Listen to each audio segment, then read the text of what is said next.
Hi, I'm Kara O, and it's Manly Monday, which means we're going to delve into trying to figure out these men. And this is my friend RG. That stands for regular guy. He's just your basic guy. And as you may notice, he's also a prince. He's my prince. And this is one of the reasons why I think a lot of relationships don't work out, because women are looking for the prince, and we really don't know anything about him other than, what he was like at the ball. He was, had his perfect outfit on, and he's twirling Cinderella around the dance floor, and, we just think it's the most amazing thing that he went searching for this woman to get, with the shoe. That's not enough to go by. And no man can measure up to the perfect prince. It's really unfair. It's unfair to do it to ourselves, and it's certainly unfair to do it to the men. So I really recommend that you let go of him needing to be the prince. It's easier on him, and it's certainly a lot easier on you, because it's really just going to be creating disappointment for you. So let's get rid of the prince. It's not working for any of us. The problem is, what are we doing here? How's that? The problem is, we have the modern day prince. And he's Mr. Successful. He makes lots of money. He has the right house, the right car, takes you on the right vacations, has the right social life, the right wardrobe. This is an Armani suit. I mean, what woman wouldn't swoon for this?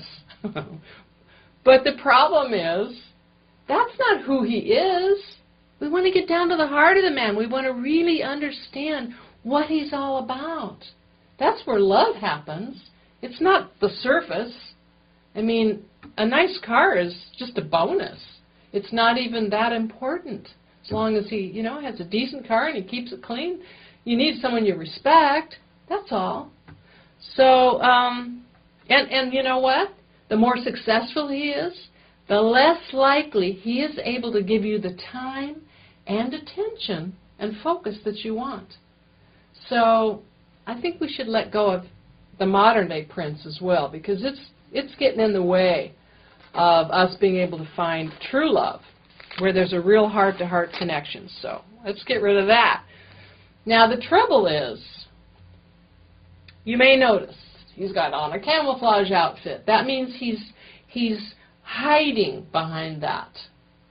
In our culture, actually in most cultures, I'm thinking about it. My background's cultural anthropology. I don't know any culture where men are not taught to not show their feelings. That's a double negative. Sorry about that. I know one culture, the Balinese.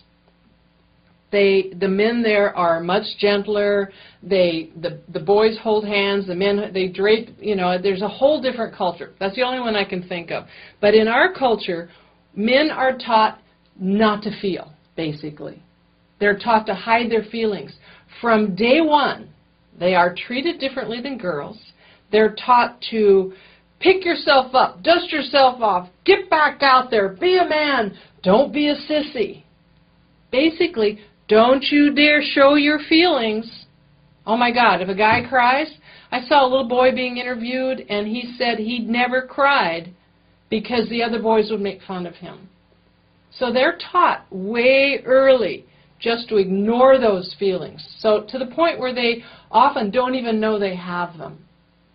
And there was an experiment I read about in the hospital where they had the only way that the nurses could tell the difference between the babies was the blue blanket or the pink blanket. The babies with the blue blankets, assumed to be male, were held less, allowed to cry longer, handled more roughly, spoken to less, and spoken to less gently than the babies with the pink blankets. That just makes my heart ache. And men's hearts are aching because they are supposed to always hold it together. They don't go to therapists. You know what they do? They commit suicide. More than women do. Women attempt it more.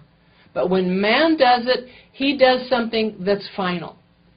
He shoots himself, he hangs himself, he rams his car into a wall, over a cliff. We don't know how many car accidents are suicides.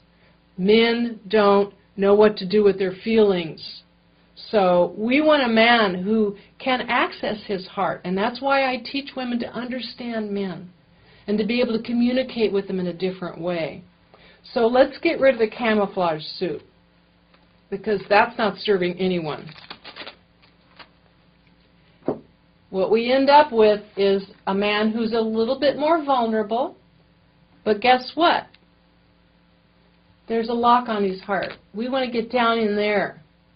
That's what everything I do teaches. When I'm teaching women how to understand men, it's how to get in there. And I'll tell you, he won't admit it, but he wants you to get down in there too, because they are hurting. They don't have any access. You're kind of it. When he falls in love and he wants to create a relationship with a woman, he needs that more than you do. Women are able to be intimate and share their hearts with other women. I mean, shoot, we can do it in the shopping, at the market, in the line. I mean, I've had the most amazing conversations that started and ended in 2 minutes. So everything that I teach about men, everything in Men Made Easy, is about getting to that. Because that's what you both want. That's where intimacy happens. When 2 hearts open up and you feel safe enough to be vulnerable. So that's my friend R.G., and he'll probably be showing up once in a while because he's a good teacher. He helps me a lot. So he traveled across the country with me when I was on book tour. So I'm excited to share him with you. He's a very good guy. So from my heart to yours, I'm Kara O, wishing you lots of lip smack and love. Mwah.